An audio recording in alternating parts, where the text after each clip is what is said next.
जय हिंद दोस्तों, आप सभी का स्वागत है आपके अपने YouTube चैनल दबंग क्लासेस पर।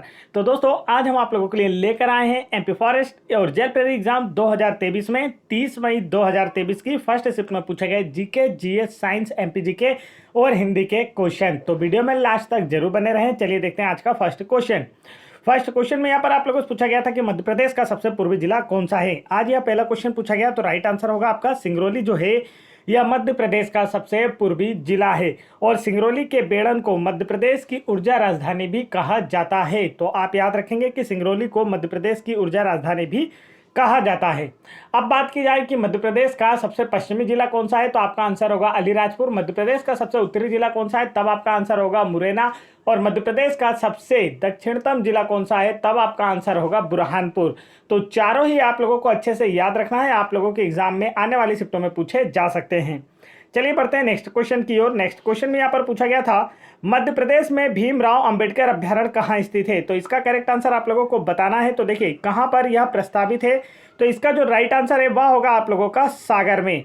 मध्य प्रदेश के मुख्यमंत्री शिवराज सिंह चौहान ने हाल ही में, ठीक है, यह घोषणा की है कि मध्य प्रदेश के सागर में भीमराव अंबेडकर अभ्यारण्य का निर्माण किया जाएगा, जिसकी बात का पुष्टिकरण किसने किया है, मध्य प्रदेश के वर्तमान वन मंत्री विजय शाह ने। बढ़ते हैं नेक्स्ट क्वेश्चन की ओर। नेक्स्ट क्वेश्चन में यहाँ पर आप लोगों से पूछा जा रहा है, शहरी व्यक्ति प्रतिदिन कितना ग्राम कचरा निकालता है। आप लोगों से यह क्वेश्चन पूछा गया था। ऐसे क्वेश्चन आप लोगों से पटवारी एग्जाम में भी पूछे गए थे कि शहरी व्यक्ति या जो ग्रामीण व्यक्ति है एक, और जो स्वस्थ व्यक्ति है वो दिन भर में औसतन कितना पानी पीता है, वह दिन भर में कितना सीवेज निकालता है, दिन भर में कितना पानी का यूज़ करता है, मतलब उसके सभी दैनिक क्रियाओं को मिलाकर। तो ऐसे क्वेश्चन आपके पटवारी एग्जाम में पूछे गए थे। आप ऐसे क्वेश्चन पढ़ना चाहते हैं तो पटवारी की जीके जीएस वाली जो पीडीएफ फाइल है आप वीडियो के डिस्क्रिप्शन में दी गई लिंक पर क्लिक करके डाउनलोड कर सकते हैं।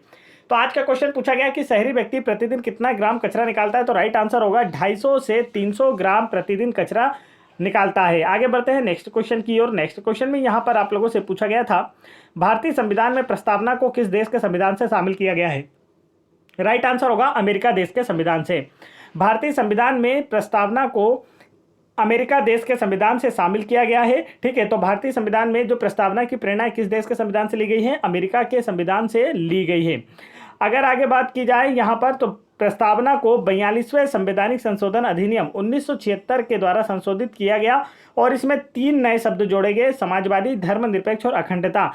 अक्सर ये क्वेश्चन पूछा जाता है कि भारतीय संविधान के 42वें संवैधानिक संशोधन के द्वारा प्रस्तावना में कौन से 3 शब्द जोड़े गए थे। तो आपका आंसर होगा समाजवादी, धर्मनिरपेक्ष और अखंडता।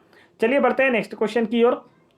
नेक्स्ट क्वेश्चन में यहाँ पर आप लोगों से पूछा गया, हरसिद्धि का मंदिर कहाँ स्थित है। देखिए अगर जनरली बात की जाए तो देवी हरसिद्धि का मंदिर जो है मध्य प्रदेश के उज्जैन में स्थित है।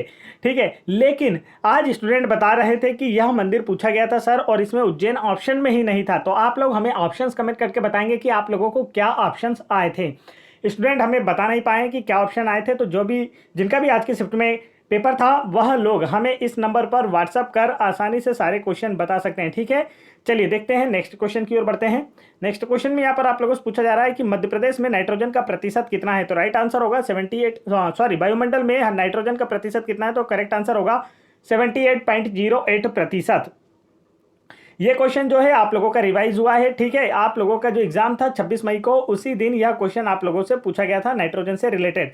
तो आप लोगों से अभी तक 3 से 4 क्वेश्चन जो है आप लोगों से रिवाइज किए जा चुके हैं। जैसे मैंने आप लोगों को बताया था कि सिंधी भाषा को संविधान की किस अनुसूची में रखा गया है, 8वीं अनुसूची में। यह क्वेश्चन भी 2 बार रिवाइज हो चुका है। और आप लोगों से अनुच्छेद 300A संपत्ति के अधिकार से रिलेटेड क्वेश्चन भी 2 बार रिवाइज हो चुके हैं। एक क्वेश्चन और मैंने आप लोगों को बताया था जो क्वेश्चन रिवाइज हुआ था, और आज देखिए यह नाइट्रोजन से संबंधित क्वेश्चन भी आपका रिवाइज हुआ है। डेली आपको एनालिसिस देखना है, बिल्कुल सटीक एनालिसिस, और सबसे पहले एनालिसिस देखना है तो आप लोग हमारे चैनल को सब्सक्राइब कर लीजिए, क्योंकि सबसे पहले और सटीक एनालिसिस हम ही आप लोगों के लिए लेकर आते हैं।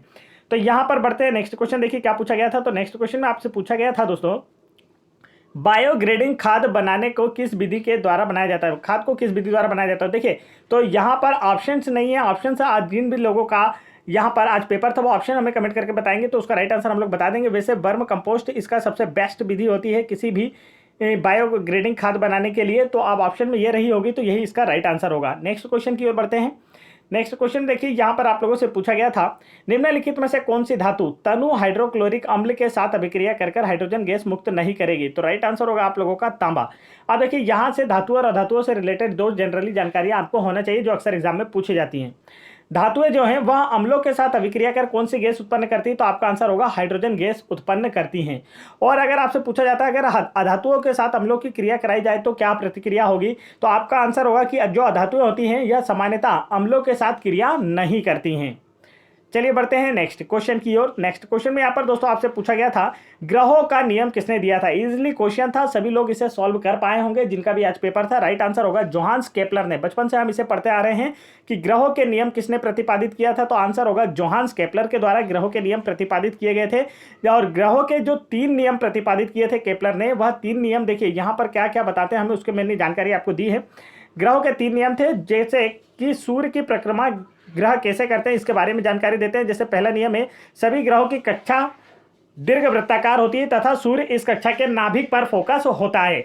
और दूसरा, यहाँ पर ग्रह को सूर्य से जोड़ने वाली रेखा सामान्यतः समयांतराल में समान क्षेत्रफल तय करती है। ग्रह द्वारा सूर्य की परिक्रमा को कक्षीय अवधि का वर्ग अर्ध दीर्घ अक्ष के घन के समानुपाती होता है। किसी ग्रह की कक्षीय अवधि का वर्ग उसकी कक्ष के अर्ध प्रमुख अक्ष के घन के सीधे अनुपातिक होता है। तो ये 3 नियम है जो कि हमें आप लोगों को या न्यूमेरिकल याद करने होते हैं। तो न्यूमेरिकल आप इसे याद करेंगे तो आसानी से हो जाएंगे। अक्सर एग्जाम में इसके न्यूमेरिकल क्वेश्चन पूछे जाते हैं।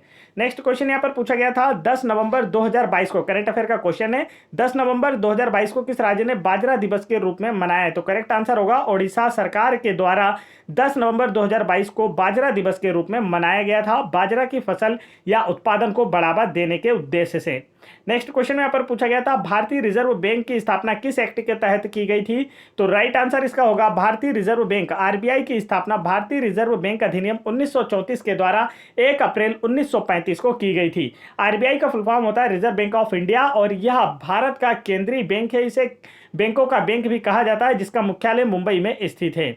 और अगर बात की जाए कि भारत सरकार आरबीआई की जो स्थापना भारत सरकार के किस अधिनियम के द्वारा की गई थी, तो आपका राइट आंसर होगा ब्रिटिशों के शासनकाल में भारत सरकार अधिनियम या भारत शासन अधिनियम चलते थे।